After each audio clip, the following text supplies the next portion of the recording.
Naaalala ko pa ang unang halik na parang kahapon lang. Ang una kong halik kay Minchol, na bigla na lang nangyari. Bahagyang lasang, caramel. Nanay, tignan mo, yung dalawang yun nagpapakarga ng piggyback na pabaliktad. Huwag kang tumingin, madumi yan. Ah! Pwede mo ba akong ibaba? Tama. Ha? Kay kinansela. Ang nangyari kanina ay kinansela. Puntos, huwag. Hindi mo ba alam ang 3 segundong tuntunin? Sikat na sikat ito sa elementarya. Kay kung kakanselahin mo ang isang bagay sa loob ng 3 segundo, hindi ito bibilanggan. Gaya ng maaari mo pa rin kainin ang pagkaing nahulog sa lupa kung pupulutin mo ito sa loob ng 3 segundo. Jiahan. Hoy!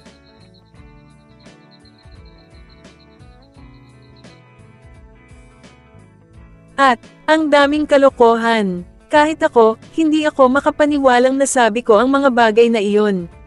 Hindi iyon nangyari dahil kinansela ko ito sa loob ng 3 segundo. Gayunpaman, hindi iyon. Kinansela ko ito sa loob ng 3 segundo, kaya hindi iyon bibilanggan. Hindi na tayo mga bata. Seryoso. Anong gagawin ko ngayon? Paano ko siya haharapin mula ngayon? Gia, nanigarilyo ka, hindi ba? Ha? Kahit man lang ipahanggan mo ang mga damit mo kung nanigarilyo ka, Jiz. Hoy, Minchol. Ayos ka lang ba? Nagdikit ba ang mga labi natin, kanina lang? Ang 3-second rule. Ha? Kinansela mo ito sa loob ng 3 segundo. Kaya hindi ito nangyari, tama. Di tama, pero... Anong gusto mong gawin para sa pananghalian? Gusto mo bang bumili ng makakain o umuwi na lang? Pananghalian, kahit anong gusto mo. Handa na ang pagkain mo. Seryoso, anong klaseng sitwasyon ito? Bakit parang hindi apektado si Minchol sa nangyari? Pinili ni Minchol, inihaw na manok na baget, sparkling water. Hindi ito, nangyari dahil lang, sa sinabi kong, hindi, ang simpleng, bastos, ay ibig sabihin, nagtataka lang ako na kumakain ka ng chicken breast, kahit dito.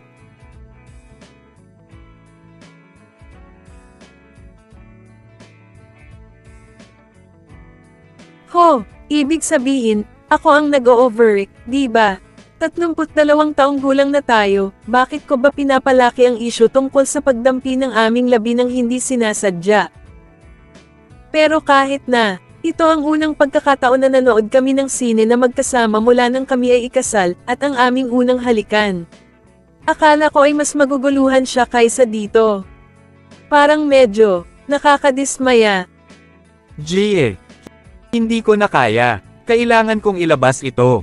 Ang nangyari kanina noong nagdampi ang aming mga labi. Ito ay higit sa 3 segundo. Mula sa naalala ko, ito ay 5. Gayunpaman, siguradong higit pa ito sa 3 segundo. Ibig kong sabihin. Kaya ang gusto kong sabihin ay, paano kung gawin natin itong unang halik natin? Ay ibig kong sabihin, natatandaan mo ba ang pinag-uusapan natin kaninang umaga? Tungkol sa kung kailan at saan ang unang halik natin.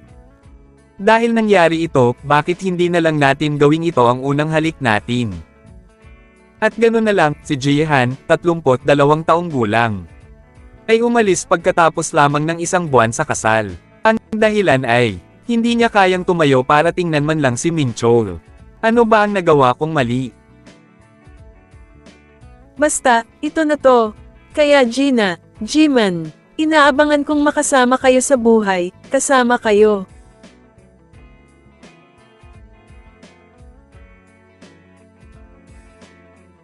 Okay, first, magsisimula na tayo sa ika-13,261st GIA Summit. Kung paano nauwi sa ganitong sitwasyon ang mga bagay. Jihan, kasalukuyan. Jihan, edad 30. Jihan, edad 25. Jihan, edad 20. Jihan, edad 15. Jihan, edad 5. Una, hayaan ninyong sabihin ko sa inyo kung bakit tinawag ang pagpupulong na ito. Pwede bang tumingin ang lahat sa screen? Nangyari ang sitwasyong ito mga 5 oras na ang nakalipas sa sinehan. Para malaman nyo lang, nagkamali lang ako. Naiintindihan nyo ba? Jihan, kasalukuyan. Jihan, edad 30. Oo, pagkakamali lang iyon. Jihan, edad 15. Pagkakamali nga sigurado. Jihan, edad 5. Clap clap. Teka, mayroon pa. Ibalik ng lahat ang atensyon ninyo sa bahaging ito. Click. Paano kung gawin natin itong unang halik natin? Tingnan mo, tingnan mo, tingnan mo.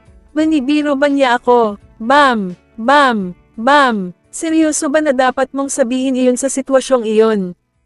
Paano siya naging napakawalang pakialam? Sang-ayon kayong lahat, hindi ba? Jihan, edad 20, bastos iyon. Jihan, edad 15, sang-ayon. Jihan, edad 5, yeah. Pero hindi ba magandang bagay ang halik? Palayaw, smooching ghost. Masarap ba ang lasa ng candy na iyan? Oo, masarap. Lilipat na tayo. Kaya ako, si Jihan. Gusto kong gumugol ng ilang oras na malayo kay Minchol, ngunit, hindi lamang masyadong malayo ang lugar ng aking mga magulang, hindi ko talaga magagawang gumapang pabalik doon, kaya't nagpa siya akong magkampo sa bahay ni Jimen ng kaunti. Hindi ba't magandang ideya? Tanong, ano, wala bang kaibigan ang 32-year-old na ako? Kailangan mo ba talagang pumunta sa inyo kapatid? Marami kang malalapit na kaibigan. Kung tumingin ka sa paligid, sigurado akong may kahit isang tao. Kaya, nakikita mo, sigurado akong hindi lubos na naiintindihan ng 15 taong gulang na ako ang kasalukuyang ako, ngunit, maraming nangyari. Hindi ba tama, 25 taong gulang na ako. Tuldok. Jihan, edad 25, trabaho. Kung gusto nating magtalo, siya ang tunay na may sala sa buong sitwasyong ito. Ngunit higit sa lahat, sina Jimen at ang kanyang asawa ay may utang sa akin.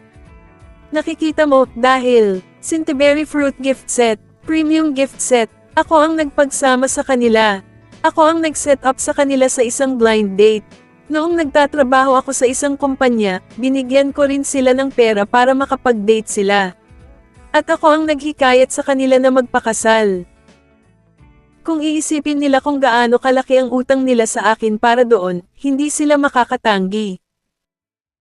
Oh, Gina, nasa bahay ka pala. Heto, kunin mo ito. Wow, si Gia pala. Anong ginagawa mo rito sa isang weekend? At may regalo pa, ang galing mong kapatid. Anong ginagawa mo rito nang walang kahit isang text? Seryoso, hindi ka ba tinuruan ng magulang natin ng kahit anong asal? Hoy, sigurado akong pareho tayo ng mga magulang. Mga bata, dahan-dahan lang sa tatay nyo. Hoy, alam kong mga pamangkin ko sila, pero ang energetic nila. Ibig kong sabihin, ang kalmado ni Gina, nagtataka ako kung saan nila nakuha iyon. Tama. Nagmana sila sa akin at ganito na sila, kung iisipin mo kung paano tayo noong bata pa tayo. Sigurado akong mas malala pa ang mga anak mo. Kinikilabutan ako sa pag-iisip pa lang. Kaya, ang panganay na anak na babae ni nanay. Hoy, may pangalan ako, alam mo, bunso.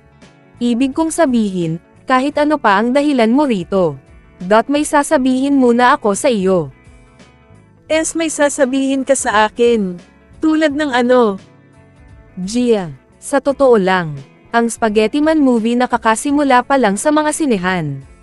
Sinusubukan mo bang i-spoil iyon? Nakita ko na iyon. Ay, nako, hindi nakakatuwa iyon. Kakalabas lang nito. Paano mo na nakita? Nagmamayabang ka ba dahil wala kang trabaho? Hoy, nakita ko lang ito ngayon. Weekend ngayon. Kaya ano ang nangyari kay Minchol? Anong ibig mong sabihin? Anong nangyari? Haha, walang nangyari, haha. Alam mo na mayroon kang kakaibang ugali ng pagtatago kapag may nangyayari. Ibig kong sabihin, akala ko tumakbo ka sa lugar namin para magtago. Pagkatapos makipag-away kay Minchol gamit ang iyong masamang ugali. Dahil hindi ka makabalik kina nanay at tatay at wala ka ng ibang mapuntahan. Ano, psychic ba siya? Kaya, bakit ka talaga nandito? Well, alam mo, hindi naman sa may dahilan. Gusto ko lang makita ka at ang mga bata. Wow, wala akong ideya na nagmamalasakit ka ng sobra sa pamilya ko. Not ouch ako. Ngayon ay nakokonsensya ako kasi talagang iniisip niya na. Anong galing na tiyempo? Gia, salamat ulit. Sige, huwag kang mag-alala tungkol sa kahit ano, magsaya ka. Sigurado ka bang okay lang ito? Sabi niya gagawin niya ito. Maglaan tayo ng oras para sa ating dalawa lang, napakatagal na, okay. Mahal kita, sis. Jiman, ang bastos mo. Alam niya eksakto ang nangyayari. Pero kahit na ano pa man, siguro kailangan kong magbayad para sa mga kasalanan ko. At least pinapayagan niya akong manatili basta't inaalagaan ko ang mga bata. Hoy, hindi, huwag mong kainin yan. Sipsipin na lang natin ang pasafir, ha? Makalipas ang 2 oras. Jihan, edad 32. Haya, haya. Sa wakas na pagtanto ang kadakilaan ng mga magulang. Hoy, Yunji, pagod na pagod ang tita mo. Bakit hindi tayo manood ng TV? Ang isang kabayo ay nagsasalita na parang tao. Ano? Sabi ni Mommy, na ang mga kabayo ay humahalik. Tita, subukan mo. Ibig kong sabihin, hindi siya nagkakamali, pero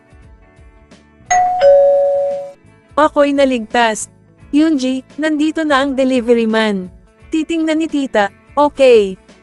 Teka, isang delivery. Hindi ba't karaniwan na lang nilang iniiwan ito sa pinto? Sino? Minchol Jin. Delivery. Gia.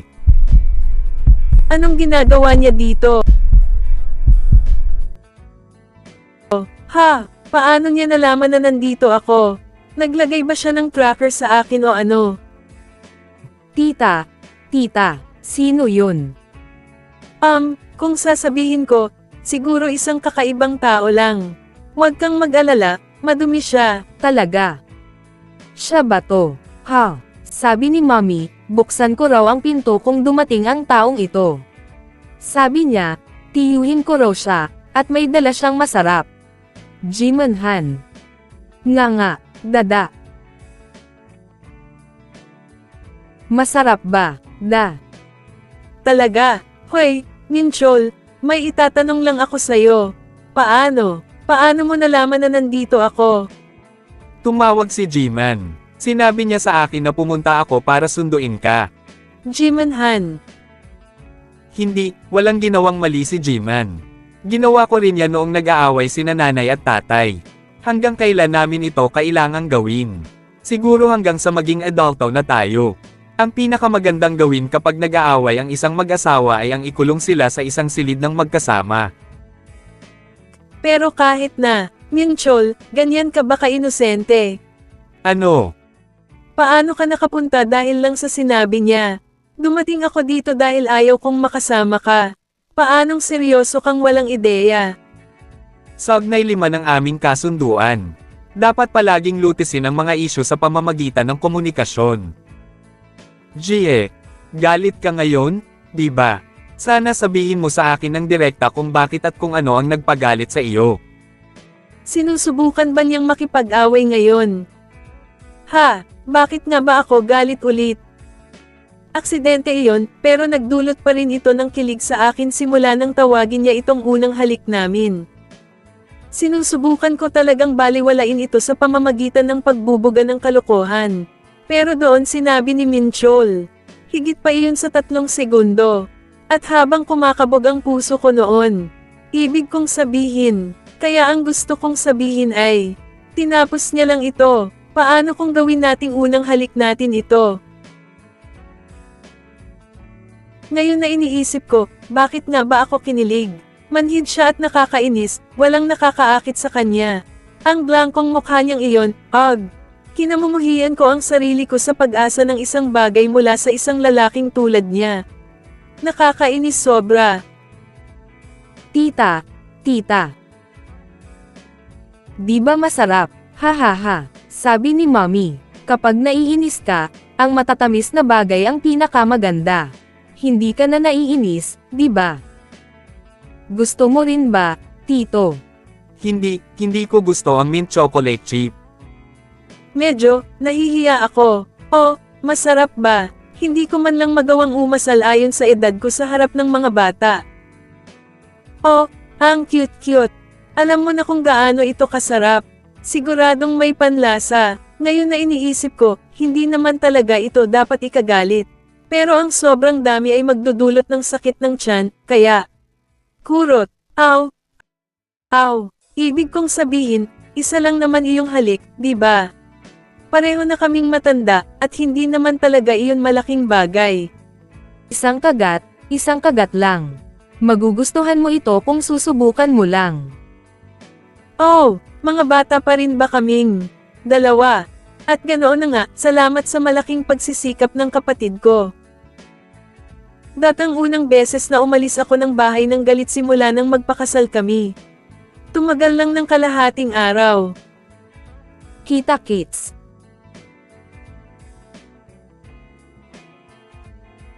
Ikinababaliw ko na ito. Kung alam ko lang na haantong ito sa ganito, sana nanatili na lang ako sa kwarto ko. Bakit ko ba kailangang gawing mas awkward ang mga bagay-bagay sa pamamagitan ng pag-alis ng bahay? Sorry. Dapat sinabi ko na tanong una pa lang. Ang sinabi ko tungkol sa sagnay at kung ano pa kanina. Pinag-isipan ko pa ito ng mabuti, at dapat sana'y humingi muna ako ng tawad. Sorry. Tungkol sa nangyari sa mga sinehan kanina. Tungkol sa kung paano ko sinabi na dapat sabihin nating iyon ang unang halik natin. Wala akong kamalay-malay. Hoy, Minchol, sa tingin mo ba galit ako sa isang maliit na bagay na ganyan? Hindi ba iyon? Ibig kong sabihin, sigurado, bahagi iyon nito. Ahem, ikaw, ang iyong paghingi ng tawad ngayon na. Ginagawa mo lang iyan dahil sa tingin mo iyon ang gusto kong marinig, ha? Magsusorry ka na lang tuwing may mangyayari noong bata pa tayo. Sa tingin ko hindi mo pa rin inaalis ang ugali. Ibig kong sabihin, dahil talagang nagsisisi ako. Anyway, dahil ikaw ang nagkamali, dapat kang maparusahan, tama. Hindi mo ba naaalala? Ang sitwasyon tulad nito ay nangangailangan ng isang magandang pitik sa noo. Lumapit ka rito, magsimula tayo sa isa sa ngayon. Ha? Di talaga mo akong pipitikin. Pero ang sa iyo ang pinakamasakit.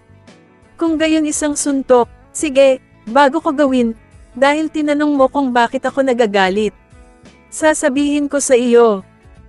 Marami tayong napag-usapan tungkol sa kung kailan natin sasabihin ang ating unang halik, tama. Tapos nauwi kami sa aktwal na paghalik na tulad yan sa mga sinehan. Hindi ko gusto yan, kahit gaano ko yun isipin. Kahit gaano ko yun pag-isipan sa aking isipan. Ayaw ko ng pagkakamali na tulad yan na matindaan bilang ating unang halik.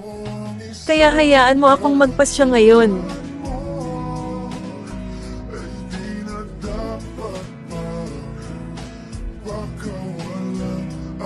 Makinig ka, Minchol Jin. Ito, ang una nating halik.